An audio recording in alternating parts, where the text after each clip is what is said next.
Semua manusia punya keberanian. Ada dua keberanian tentunya, berani untuk yang baik dan berani untuk yang buruk.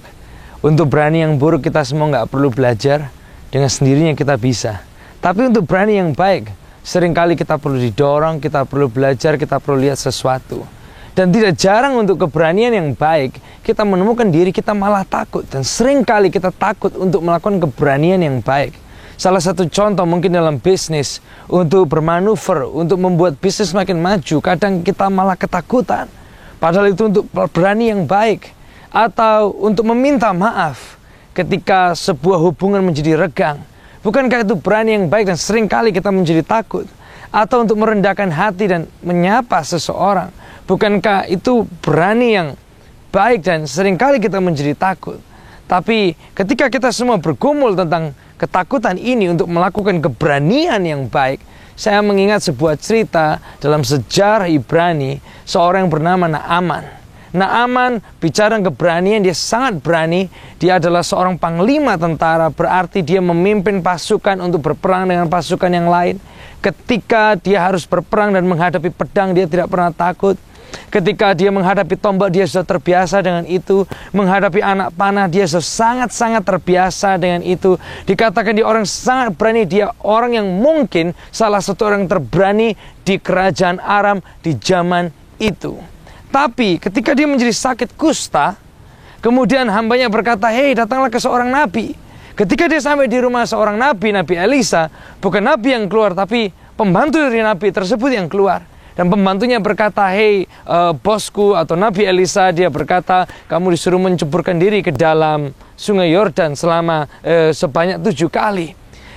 Yang terjadi, Naaman dia bukan berani melakukan itu, malah dia marah. Karena apa? Kenapa kok bukan nabi yang keluar, melainkan pembantunya? Dan untuk menceburkan diri ke dalam sungai seperti yang diperintahkan waktu itu sungai Yordan, dia merasa, aku nggak akan ngelakuin. Padahal dia adalah orang berani, tapi kali ini untuk menuruti dan mengalahkan keberaniannya, dia malah agak sedikit kurang berani mengalahkan kegengsiannya, tinggi hatinya dan sebagainya. Tapi dalam 2 Raja-Raja 5 ayat yang ke-13 dikatakan, kawan-kawannya atau pegawainya, orang-orang itu dia berkata, "Hei Tuan, panglima atau jenderal, bukankah kalau nabi menyuruh hal yang lain kamu akan melakukan?" Dan di momen itu Naaman dia berubah pikiran. Tadinya dia panas hati, dia mau pergi. Tadinya dia jengkel, dia mau pergi. Tadi dia muram, dia mau pergi. Tapi yang terjadi, Naaman dia berubah pikiran. Di depan saya ada sebuah kolam. Tentunya sungai Yordan waktu itu tidak sebersih ini, tidak seindah ini.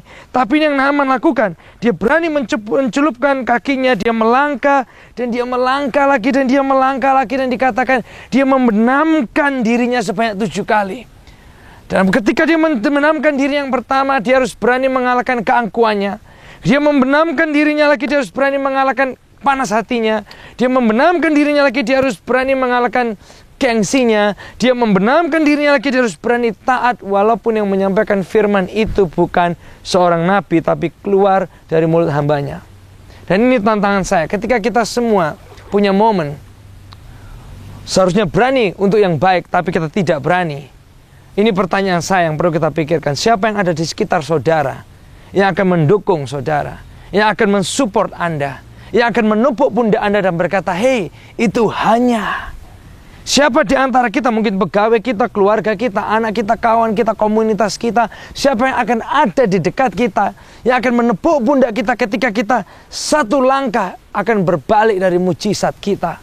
Siapa yang ada di sekitar Anda ketika Anda tinggal satu langkah untuk melihat pemulihan atau kesembuhan atau hubungan yang retak itu dibangun kembali, atau tinggal melihat peluang bisnis itu menjadi sebuah terobosan? Ketika kita satu langkah dan kita hampir berbalik, siapa yang akan di sebelah saudara dan berkata, "Hei, itu hanya."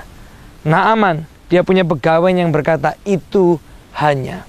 Siapa yang saudara punya?